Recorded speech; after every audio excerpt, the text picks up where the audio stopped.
Hello everybody, this is Digraj Singh Rajput. Welcome to social school.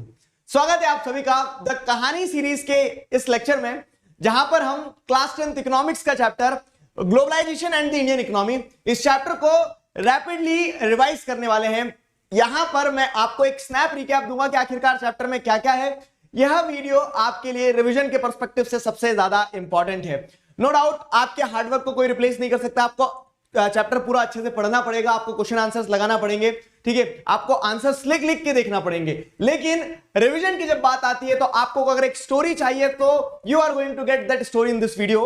Globalisation and the Indian economy. Globalisation basically दो ही aspect पे chapter है कि globalisation क्या है, कौन कौन से फैक्टर्स ग्लोबलाइजेशन को एनेबल करते हैं, ठीक है, मल्टीनेशनल कंपनीज हो गया, फॉरेन ट्रेड हो गया, ये किस तरह से ग्लोबलाइजेशन को फैसिलिटेट करते हैं, उन सारी चीजों के इर्द गिर्द ये चैप्टर घूमता है। और बेसिकली लास्ट के टॉपिक्स में आपको ये बताता है कि ग्लोबलाइजेशन का इंपैक्ट क्या रहा है, स्पेसिफिकली इंडियन इकोनॉमी में क्या इंपैक्ट रहा है, ग्लोबलाइजेशन पॉजिटिव कहां है, नेगेटिव कहां है, और गवर्नमेंट कैसे एक इंपॉर्टेंट रोल प्ले कर सकती है ग्लोबलाइजेशन को और फेयर बनाने के लिए, ठीक है। तो ये कसा हुआ चैप्टर है, ये सारे ब्रॉड टॉपिक्स है जो आप इस चैप्टर में पढ़ते हैं। बेसिकली स्टार्ट करते तो जैसे अगर आप देखेंगे आज के समय में क्या है, ग्लोबलाइजेशन के चलते आज के समय में आपको क्या देखने को मिल रहा है कि वी आर इंटरकनेक्टेड, ठीक है, हम आपस में जुड़े हुए हैं।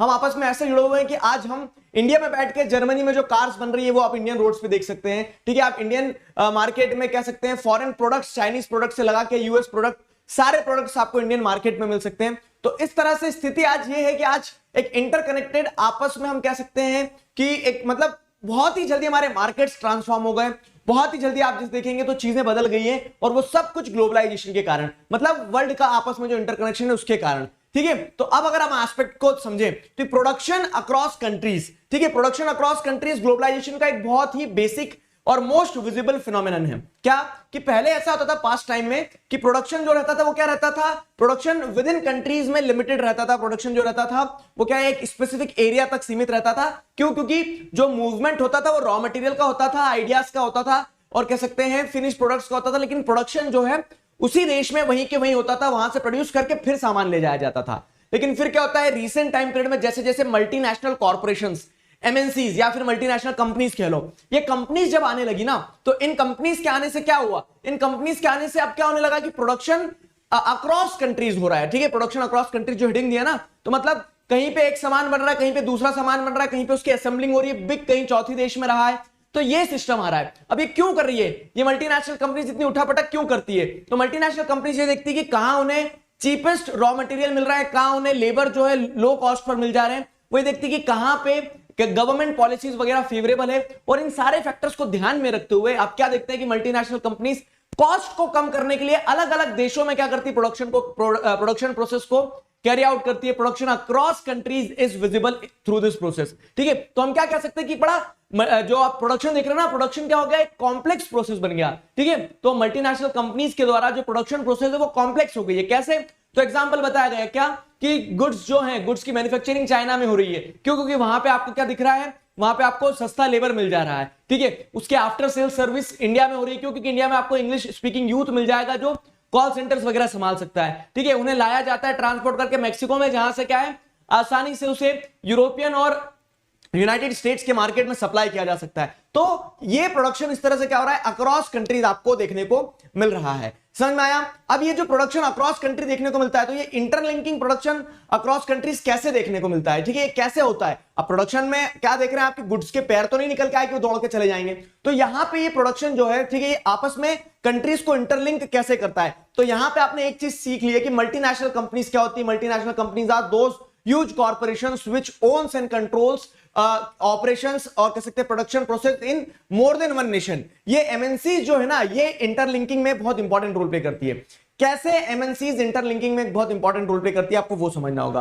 तो एमएनसीज क्या कर रही है, देखिए, एमएनसी सबसे पहली चीज ये देखती है कहां सस्ता लेबर मिल रहा है, कहां गवर्नमेंट पॉलिसीज फेवरेबल है, कहां पे रॉ मटेरियल मिल जाएगा, और उस हिसाब से वो अपना पैसा लगाती है और वो प्रोडक्शन प्रोसेस को अक्रॉस कंट्रीज कैरी आउट करके उन कंट्रीज को, उन मार्केट्स को इंटरलिंक करती है। तो एमएनसीज के क्या क्या तरीके हैं जिससे वो प्रोडक्शन प्रोसेस को कैरी आउट करती है? बहुत सारे तरीके हैं, ठीक है। क्वेश्चन बनता है कि what are the different ways through which MNCs carry out their production process, ठीक है। तो एमएनसी सबसे पहला तरीका जो होता है वो इन्वेस्टमेंट लगाती है डायरेक्ट, ठीक है। मतलब एमएनसी क्या है, जैसे टेस्ला आएगा इंडिया में, मतलब टेस्ला कंपनी आएगी इंडिया में, क्या करेगी, यहाँ पे डायरेक्ट इन्वेस्ट करेगी। और जब फॉरेन से इन्वेस्टमेंट आती है, ठीक है, इन्वेस्टमेंट क्या होता है, तो investment in the terms of land, asset, building, ये सारी चीजें जब फॉरेन से डायरेक्ट इन्वेस्टमेंट आती है तो फॉरेन डायरेक्ट इन्वेस्टमेंट कहलाती है।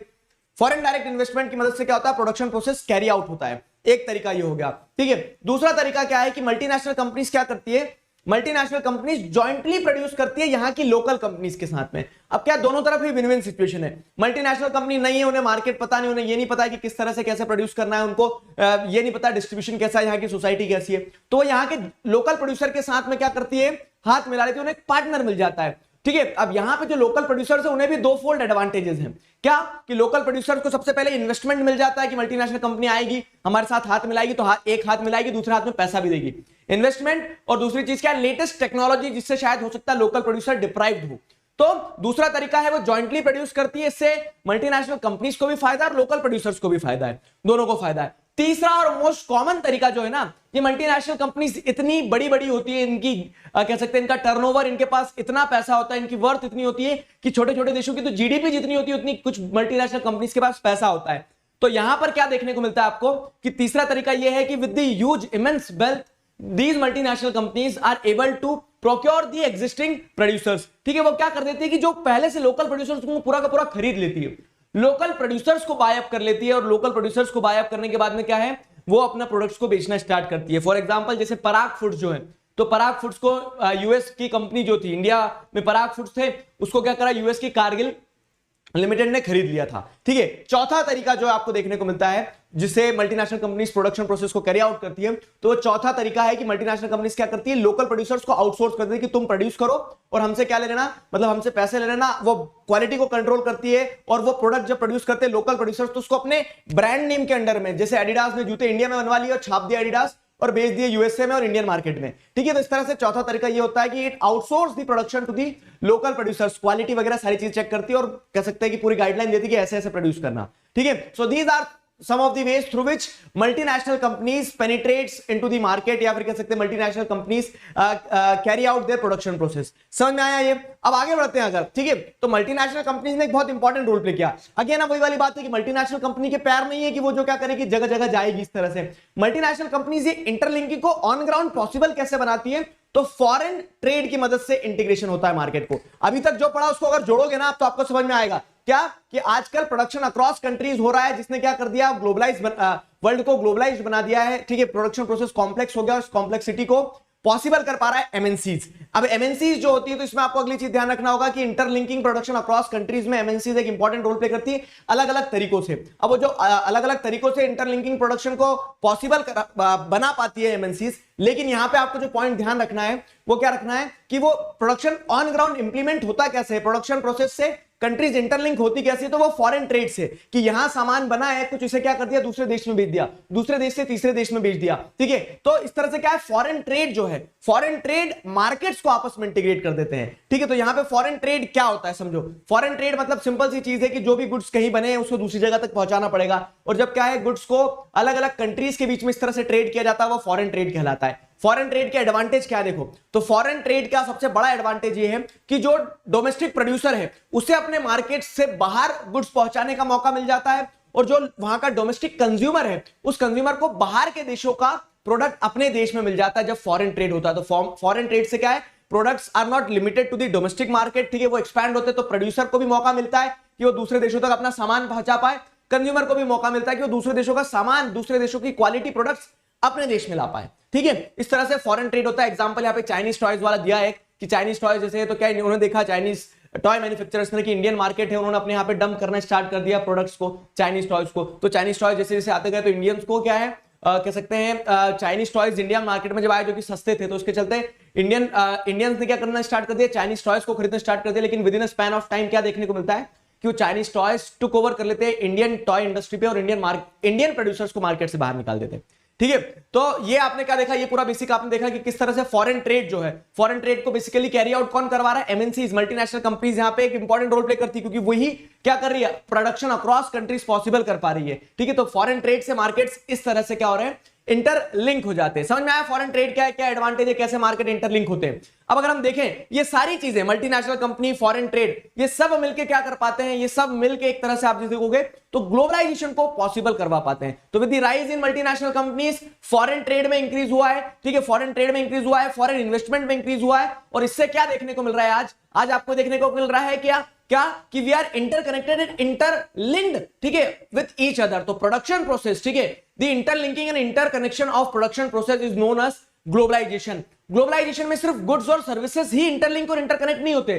ग्लोबलाइजेशन में जैसे अगर आप देखोगे तो movement of people in search of job, ये भी ग्लोबलाइजेशन है। मूवमेंट ऑफ कैपिटल, ठीक है, पैसा एक जगह से दूसरी जगह जा रहा है, वो भी ग्लोबलाइजेशन है। मूवमेंट ऑफ पीपल हो गया, ठीक है, कैपिटल हो गया, प्रोडक्शन प्रोसेस हो गया, गुड्स का मूवमेंट, उसी के साथ साथ आइडियाज का मूवमेंट भी होता है, ठीक है, आइडियाज का मूवमेंट भी ग्लोबलाइजेशन को दर्शाता है। तो ये आपको ध्यान रखना है। What do understand by globalisation, जो चैप्टर है हमारा, तो प्रोडक्शन मतलब ग्लोबलाइजेशन में interconnection and interlinking of various economies across globe is known as globalisation. Globalisation over the period of time बहुत तेजी से बढ़ा है, लेकिन क्या हो रहा है कि कहीं कहीं पे आपको कुछ रिस्ट्रिक्शंस भी देखने को मिलते हैं। क्यों? क्योंकि जब डोमेस्टिक प्रोड्यूसर्स को बचाने की बारी आती है तो ग्लोबलाइजेशन के ऊपर रिस्ट्रिक्शंस भी लगाए जाते हैं, जो हम आगे पढ़ेंगे, ठीक है। तो हमने ये ग्लोबलाइजेशन समझ लिया, बेसिकली इंटरकनेक्शन और इंटरलिंकिंग क्या होता है, ग्लोबलाइजेशन होता है। अब मैं आपसे पूछूं कि ग्लोबलाइजेशन को कौन एनेबल करवा रहा है, तो आप अभी जितना पढ़ा है उस बेसिस पे आप बोल सकते हैं सर एमएनसी हो गया, फॉरेन ट्रेड हो गया, इसके चलते ग्लोबलाइजेशन ज्यादा बढ़ चढ़ के निकल के आ रहा है सामने। लेकिन इसके अलावा भी अगर आप जिस देखोगे ना, तो ये तो क्या हो गया, ये तो आप देख सकते हैं फैसिलिटेटर हो गया, ये ग्लोबलाइजेशन के एजेंट हो गए। लेकिन इसी के साथ साथ ग्लोबलाइजेशन को और स्मूथ बनाने के लिए कुछ फैक्टर्स हैं, कुछ कह सकते हैं चेंजेस आए, ठीक है, कुछ इनोवेशंस आए। वो क्या फैक्टर्स हैं, तो वहां पे दो फैक्टर्स बताए, एक लिबरलाइजेशन और दूसरा बताया गया टेक्नोलॉजी। तो factors that have enabled globalisation में सबसे पहले टेक्नोलॉजी की बात करें तो जैसे क्या है कि जब टेक्नोलॉजिकल इंप्रूवमेंट हुआ, साइंस एंड टेक्नोलॉजी में डेवलपमेंट हुआ, तो उसके चलते क्या ट्रांसपोर्टेशन सिस्टम बड़ा, ठीक है। तो ट्रांसपोर्टेशन सिस्टम जब बढ़ा तो उसके चलते आपको देखने को मिलता है कि मूवमेंट ऑफ गुड्स और फास्ट हो गया। फास्ट होना मतलब क्या है कि इंटरकनेक्शन, इंटरलिंकिंग और फास्ट हो गई। मतलब ग्लोबलाइजेशन को क्या कर दिया, इस फैक्टर ने एनेबल किया है। एग्जांपल में कंटेनर्स का एग्जांपल दे सकते हो कि कंटेनर से क्या है आप मतलब गुड्स का डैमेज होना कंट्रोल कर सकते हो। कंटेनर्स जो होते हैं, जैसे आपने देखोगे ना हिंदी सिनेमा में क्या है, पुरानी पिक्चरों में उस तरह से विलन वगैरह वो कंटेनर वाले एरिया में ही छुपे रहते थे, तो वहां पे वो कंटेनर्स की मदद से क्या है पोर्ट हैंडलिंग वगैरह आसान हो गई, तो जिससे क्या है फास्ट मूवमेंट ऑफ गुड हुआ है। अब दूसरी चीज आप देखोगे तो आईटी सेक्टर जो है, इंफॉर्मेशन कम्युनिकेशन और टेक्नोलॉजी, इसका जब डेवलपमेंट हुआ तो इससे क्या हो रहा है, इससे आपको देखने को मिलता है कि प्रोडक्शन अक्रॉस कंट्रीज बहुत बेहतरीन तरह से और पॉसिबल हो पा रहा है। क्योंकि इंफॉर्मेशन को आप मूव करवा पा रहे हो। आज हर तरह का प्रोडक्शन यूनिट कंप्यूटराइज्ड है, कंप्यूटर से जुड़ा हुआ है, जिससे इंफॉर्मेशन का मूवमेंट आसान होता है। और ग्लोबलाइजेशन में सिर्फ मूवमेंट ऑफ गुड्स नहीं आता है, इंफॉर्मेशन, कैपिटल, पीपल, आइडिया, ये सारी चीजें आती है, ठीक है। तो एग्जांपल जैसे वो मैगजीन पब्लिशर का दिया गया कि लंदन में मैगजीन बनना है, लेकिन उसका प्रिंटिंग वगैरह सब इंडिया में होती है, कंटेंट पहुंचा दिया जाता है कहां से, ऑनलाइन, ठीक है। और वैसे ही पेमेंट भी यहां से ऑनलाइन हो जाती है सब। तो ये क्या है, टेक्नोलॉजी ने किस तरह से ग्लोबलाइजेशन को एनेबल किया है। Factor that have enabled globalisation, एक टेक्नोलॉजी हो गया। दूसरा है लिबरलाइजेशन। अब लिबरलाइजेशन अपने आप में कॉन्सेप्ट इसे समझो। सबसे पहले क्या होता है ना कि इनिशियली आप जैसे देखेंगे कि जो मूवमेंट है, फ्री मूवमेंट है, इसको जब रोका जाता है तो उसके ऊपर इसे रोका कैसे जाता है, ट्रेड बैरियर्स की मदद से। मतलब टैक्स ऑन इंपोर्ट्स, आपके देश के अंदर कुछ आ रहा है तो अगर आप टैक्स लगा दोगे उस पर कि नहीं अंदर नहीं आओगे, अगर आप 10 रुपए के सामान हो तो आपके ऊपर टैक्स लगा के आपको 10 रुपए का और टैक्स लगा के 20 रुपए का कर दिया, ठीक है। तो जब क्या हो रहा है, इस तरह का आप क्या करते हैं, टैक्स ऑन इंपोर्ट लगाते हैं, उन्हें ट्रेड बैरियर्स कहा जाता है। ये ट्रेड बैरियर्स एक तरह का रिस्ट्रिक्शन का काम करते हैं, जिसके चलते मूवमेंट ऑफ गुड्स में हिंड्रेंस क्रिएट की जा सके। क्यों किया जाता है ऐसा इसलिए किया जाता है, जैसे अगर आप इंडिया के केस में देखोगे तो क्या है कि हमारे जो डोमेस्टिक प्रोड्यूसर्स थे, अब हमारा डोमेस्टिक प्रोड्यूसर तो अभी छोटा है, इंडिपेंडेंस के जस्ट बाद में वो इतने कैपेबल नहीं है कि बाहर की कंपनीज के साथ डायरेक्ट कंपीट कर सके। तो उसे प्रोटेक्ट करने के लिए गवर्नमेंट ट्रेड बैरियर्स का इस्तेमाल करती थी इंडिपेंडेंस के टाइम पीरियड में, ठीक है। और इसीलिए हम क्या देखेंगे, इनिशियल लेवल पे हमने क्या सिर्फ एसेंशियल आइटम्स को ही हमारी कंट्री में बाहर से अंदर आने दिया, ठीक है, मशीनरी वगैरह इन सारी चीजों को। बाकी जो लोकल डिमांड थी उसको लोकल प्रोड्यूसर्स ही फुलफिल कर रहे थे, लेकिन क्या होता है, लेकिन जब 1991 का टाइम पीरियड आता है, जब क्या होता है फॉरेन इंस्टीट्यूशंस हमारे ऊपर प्रेशर बनाने लगती है और हमारी गवर्नमेंट भी ये सोचती है कि अब हमारे लोकल प्रोड्यूसर्स मजबूत हो गए हैं, ठीक है, ये पावरफुल है, अब हमें क्या कर देना चाहिए, ट्रेड बैरियर्स को हटा देना चाहिए। तब हमारे लोकल प्रोड्यूसर्स ने क्या करना स्टार्ट किया, तब हमारे लोकल प्रोड्यूसर्स ने मतलब आप देखोगे गवर्नमेंट ने ट्रेड बैरियर्स को हटा दिया और अब हमारे लोकल प्रोड्यूसर्स कंपीट करेंगे किसके साथ, जो बाहर से गुड्स आ रहे हैं, क्योंकि अब कोई भी रिस्ट्रिक्शन नहीं है, ठीक है, रिस्ट्रिक्शन ही ट्रेड बैरियर होता है ना। तो removal of all sort of trade barriers and restrictions on import of goods, ठीक है, इज नोन एज लिबरलाइजेशन। ध्यान रखना, जब आप लिबरलाइज करोगे इकोनॉमी को, जब ट्रेड बैरियर्स को, रिस्ट्रिक्शंस को हटाओगे, तो उससे क्या होगा, जब ट्रेड बैरियर्स और रिस्ट्रिक्शंस को हटाओगे तो उससे इकोनॉमीज आपस में इंटरकनेक्ट होगी, और इकोनॉमीज का आपस में इंटरकनेक्ट होना क्या होता है, ग्लोबलाइजेशन होता है। तो factors that have enabled globalisation में टेक्नोलॉजी और साथ ही साथ लिबरलाइजेशन, चीजें ध्यान रखना है। ट्रेड बैरियर क्या है, लिबरलाइजेशन क्या है, लिबरलाइजेशन की जरूरत क्यों पड़ी, ट्रेड बैरियर लगाने की जरूरत क्यों पड़ी, ये सारी चीजें हमने पढ़ ली है। ठीक है, तो यहां तक हमने क्या दे दिया, factors that have enabled globalisation. यहां पे अब क्या है, यहां पे अब ये ग्लोबलाइजेशन प्रोसेस जो है, लिबरलाइजेशन प्रोसेस जो है, लिबरलाइजेशन मतलब क्या है, removal of trade barriers. Trade barriers को रिमूव करवाने में बहुत बड़ी बड़ी इंस्टीट्यूशंस का रोल होता है। तो वैसे ही एक इंस्टीट्यूशन का यहां पे आपको आइडिया दिया गया है, वो है वर्ल्ड ट्रेड ऑर्गेनाइजेशन। तो WTO के बारे में पढ़ते हैं। World Trade Organisation is an organisation started at the initiative of developed countries, जो जिसकी आइडियोलॉजी क्या है, जिसका ऑब्जेक्टिव क्या है इस ऑर्गेनाइजेशन का, इस ऑर्गेनाइजेशन का सिंपल सा ऑब्जेक्टिव ये है, ठीक है, कि जो फ्री मूवमेंट ऑफ गुड्स है, ग्लोबलाइजेशन प्रोसेस जो है उसके ऊपर किसी तरह का रिस्ट्रिक्शन ना लगाया जाए, ट्रेड बैरियर्स को रिमूव करवाना क्या है, ऑब्जेक्टिव है वर्ल्ड ट्रेड ऑर्गेनाइजेशन का। तो वर्ल्ड ट्रेड ऑर्गेनाइजेशन रूल्स बनाती है, वर्ल्ड ट्रेड ऑर्गेनाइजेशन से इंश्योर करती है कि डेवलपिंग कंट्रीज क्या करें, वो ऐसे लॉज बनाते हैं कि ट्रेड बैरियर्स को हटाए, फ्री मूवमेंट ऑफ गुड्स हो। ठीक है, और ये डेवलप्ड कंट्रीज के कह सकते हैं इनिशिएटिव पर स्टार्ट की गई थी। तो डेवलप्ड कंट्रीज ने क्या किया है, वर्ल्ड ट्रेड ऑर्गेनाइजेशन का अनफेयर तरीके से इस्तेमाल किया है। कैसे कि उन्होंने अपने ट्रेड बैरियर्स नहीं हटाए, लेकिन डेवलपिंग कंट्रीज से ट्रेड बैरियर हटवा दिए हैं, ताकि क्या हो सके कि डेवलप्ड कंट्री अपने प्रोडक्ट्स को डेवलपिंग कंट्रीज के अंदर डंप कर सके, बेच सके, और अपने यहां की लोकल कंपनीज को फायदा दे सके। कौन, डेवलप्ड कंट्रीज। ऐसे ही एक आर्ग्यूमेंट कहां पे है, ऐसे ही एक आर्ग्यूमेंट आप एग्रीकल्चर सेक्टर में देखेंगे, डिबेट्स ऑन एग्रीकल्चरल प्रैक्टिसेस। क्या होता है, जैसे डेवलप्ड कंट्री यूएसए हो गया, तो यूएसए में क्योंकि फार्मर्स कम है, ठीक है, परसेंटेज फार्मर का कम है, उनकी जीडीपी में कंट्रीब्यूशन भी एग्रीकल्चर सेक्टर का कम है, इस कारण से वो क्या अपने फार्मर्स को बहुत सब्सिडी दे सकते हैं, और जब यूएस का फार्मर इंटरनेशनल मार्केट में कोई प्रोडक्ट बेचता है तो वो बहुत सस्ता बिक सकता है, क्योंकि उसे बहुत सब्सिडी मिली है। लेकिन इंडियन फार्मर और डेवलपिंग कंट्रीज के फार्मर वो नहीं कर सकते, क्योंकि फार्मर्स की संख्या बहुत ज्यादा है, और हमारी कंट्री सबको, मतलब हमारी कंट्री की गवर्नमेंट हर फार्मर को उतनी सब्सिडी नहीं दे सकती है जितनी यूएस की कह सकते हैं गवर्नमेंट वहां के फार्मर्स को दे रही है। इसके चलते क्या देखने को मिलता है, इंटरनेशनल मार्केट में जो डेवलपिंग कंट्रीज का एग्रीकल्चरल प्रोडक्ट है वो पिट जाता है, वो सेल नहीं हो पाता है, और इसी कारण से क्या है कि सारी डेवलपिंग कंट्रीज जो एक साथ आती है और WTO से ये बात करती है कि इज दिस ग्लोबलाइजेशन फेयर। ठीक है, आप क्या कर रहे हैं, अनफेयर तरीके से डेवलप्ड कंट्रीज को एडवांटेज पहुंचा रहे हो, अनफेयर तरीके से इनडायरेक्टली डेवलप्ड कंट्रीज ने अपने ट्रेड बैरियर्स को क्या करके रखा है, ट्रेड बैरियर्स को रिटेन करके रखा है, और डेवलपिंग कंट्रीज के इकोनॉमी को ओपन अप करवा के वहां पे डोमिनेट करने लगी है। ठीक है, so this is something about World Trade Organisation, ध्यान रखना होगा वर्ल्ड ट्रेड ऑर्गेनाइजेशन के बारे में। नेक्स्ट आते हैं किस चीज पे, अब आपने ग्लोबलाइजेशन क्या है, ग्लोबलाइजेशन के फैक्टर्स क्या क्या थे, आपने एजेंट्स देख लिए कि ग्लोबलाइजेशन में multinational companies, foreign trade, integration और इंटरकनेक्शन ऑफ मार्केट, ये सारी चीजें क्या थी। ठीक है, ग्लोबलाइजेशन तक का एस्पेक्ट समझ में आ गया, और ग्लोबलाइजेशन को फैसिलिटेट करने वाला, लिबरलाइजेशन को बढ़ावा देने वाला ऑर्गेनाइजेशन वर्ल्ड ट्रेड ऑर्गेनाइजेशन, और उसका ब्लैक साइड क्या है वो भी आपने देख लिया।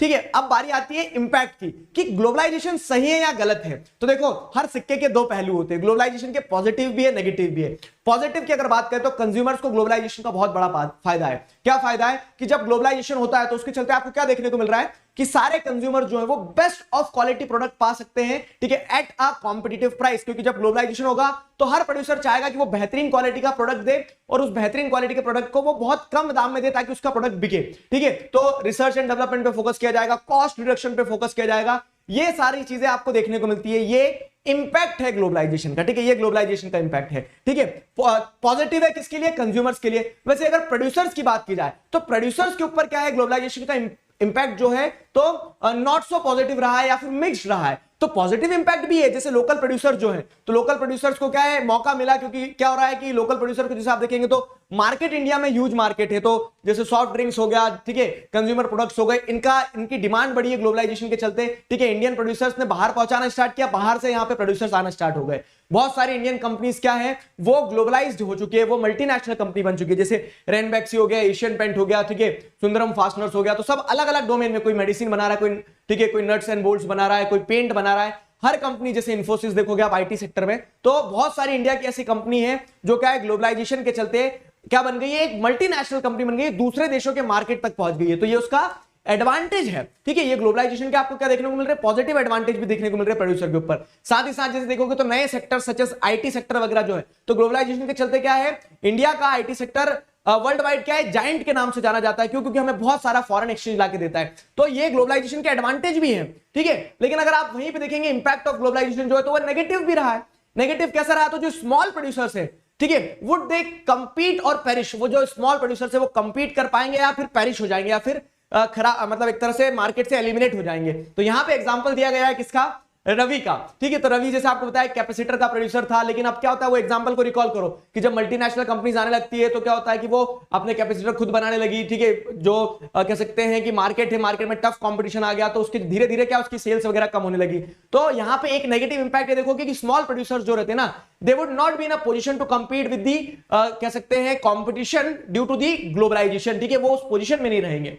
दूसरा नेगेटिव इंपैक्ट अगर जिसे आप देखोगे ना तो क्या है, वर्कर्स जो होते हैं, वर्कर्स के ऊपर भी आपको ग्लोबलाइजेशन का एक नेगेटिव इंपैक्ट देखने को मिलेगा। जैसे वहां पे स्टोरी दी गई है किसकी? सुशीला की स्टोरी दी गई है कि वर्कर्स जो है तो वो अनसर्टेनिटी फेस करते हैं, कंपटीशन बढ़ता है ग्लोबलाइजेशन के चलते, हर कंपनी अपना कॉस्ट कट करने की कोशिश करती है, कम से कम दामों में चीजों को सप्लाई करने की कोशिश करती है। तो अल्टीमेटली वर्कर्स जो होते हैं, तो वर्कर्स को भी क्या किया जाता है, वर्कर्स को भी जैसे अगर आप देखोगे कम सैलरी दी जाती है, उनको फ्लेक्सिबली हायर किया जाता है ताकि क्या हो, वर्किंग आवर्स लॉन्ग रखे जाते हैं, बस मैक्सिमम एक्सट्रैक्ट करने की कोशिश की जाती है वर्कर्स से।